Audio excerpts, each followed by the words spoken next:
Yes, welcome everyone. So nice to see so many of you and this amazing view. As you maybe know right now, my name is Lee and I do illustrations. And today I'm going to talk about how I use language in a combination with illustration and what illustration can do when language stops to suffice. But to begin with, I have to start on a personal note and go back in time on where I started, or when I started to find my own style in illustration. And that was 10 years ago. I saw a film called An Inconvenient Truth by Al Gore. Actually, I didn't see the film. I saw maybe 2 seconds of the trailer. Something about the sea level rise would come up to 7 meters. And that scared me so much. It actually planted a seed of anxiety in me that grew to a chronic anxiety disorder. And anxiety is a funny thing compared to real life, because when you have anxiety, you create millions of scenarios in your head, and one is worse than the other. So sometimes I think then that it would have been more comfortable to actually experience just one of those scenarios instead of having to deal with all of these millions scenarios. And it's really difficult to explain how it feels. Maybe if you were a poet, you could explain it, but I'm not that good with words. So I used illustrations instead to create a world so it would be more concrete, so I would have something to really deal with. And that became my first show called Dystopia. In 2012, I chose to not talk about, like you're the first people I'm telling this.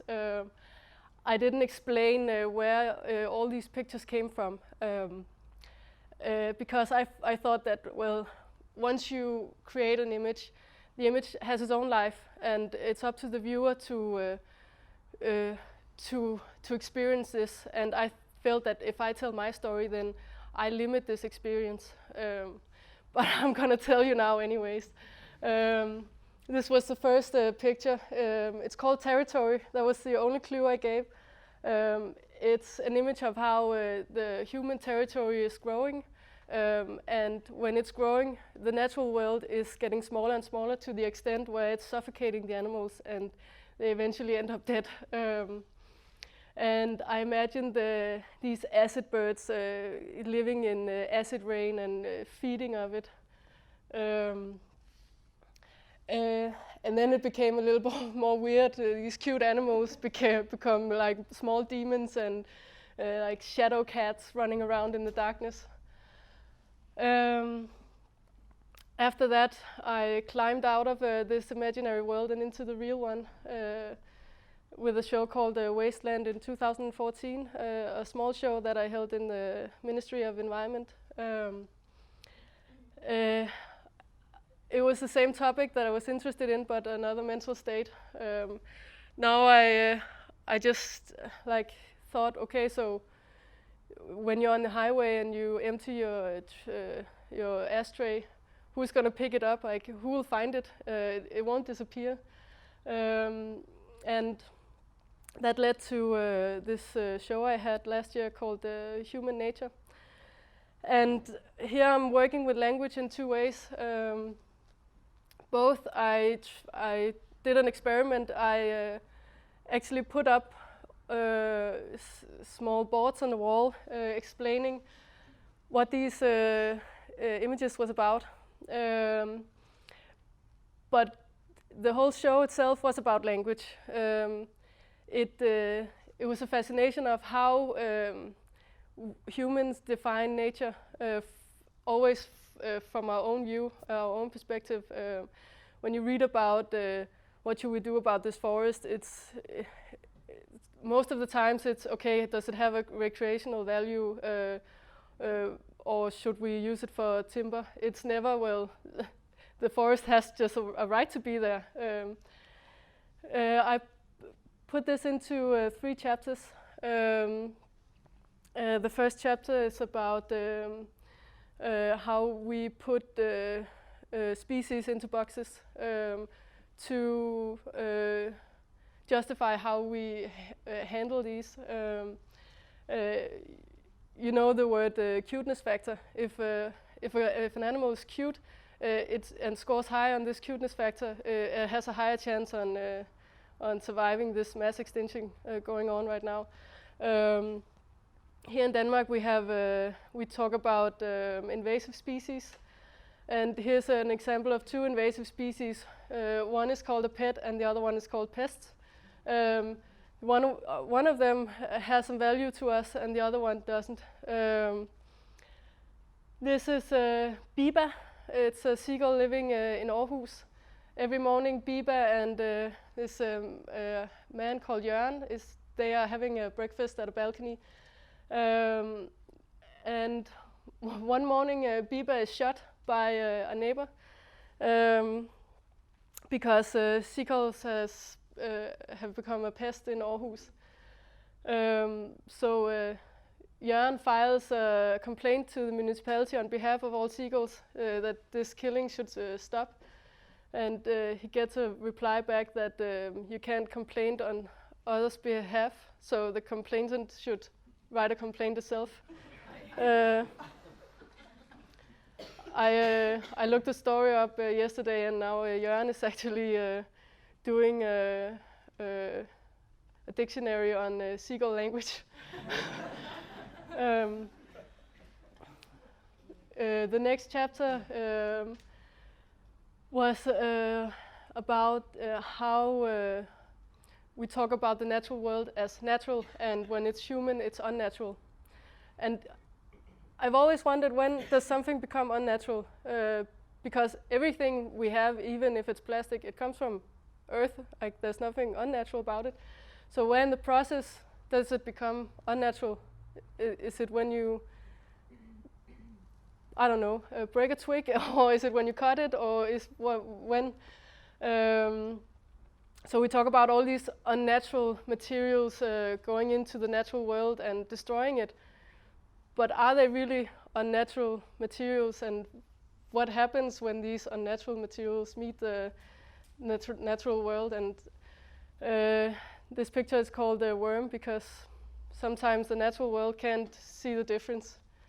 And sometimes it has fatal consequences for those who think they're eating something a little bit more delicate. The last chapter is about the industry, how we create stories to, again, justify what we do with animals. The food industry, for instance, I heard a farmer talking about, you know, they cut the tails of small pigs so that they won't hurt each other in the stables. And he said that well, the pigs can't really feel it. Like when they scream, it's not like when a human screams.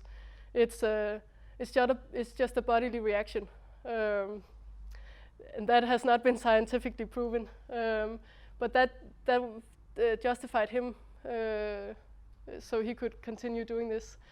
In another industry, the pharmaceutical industry, it's the completely opposite.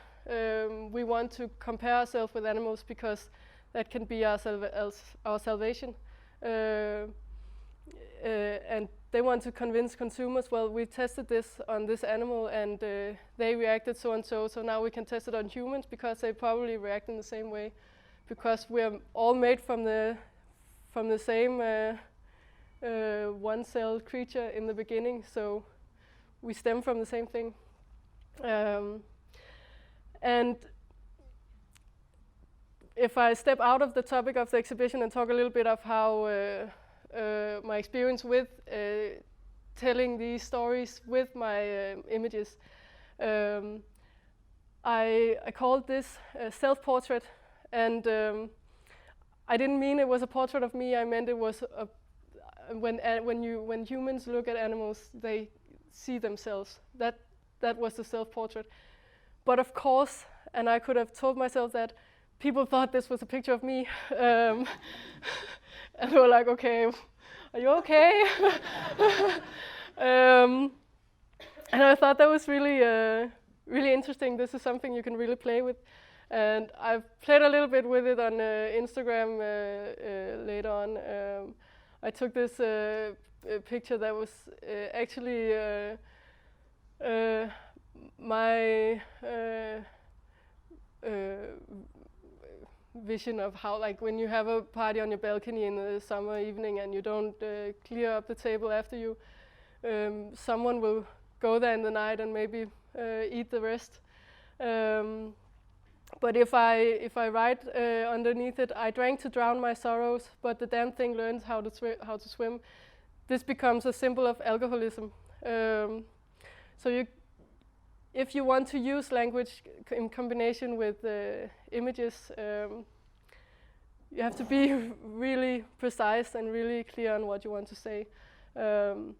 But it was a really great experience, because in the first exhibition where I didn't say anything, people were really curious and really like, "Okay, tell me the story," and I want to hear their story. So it was we're both interested in different things. This time it actually created some really good discussions, and we got a little step further. So thank you.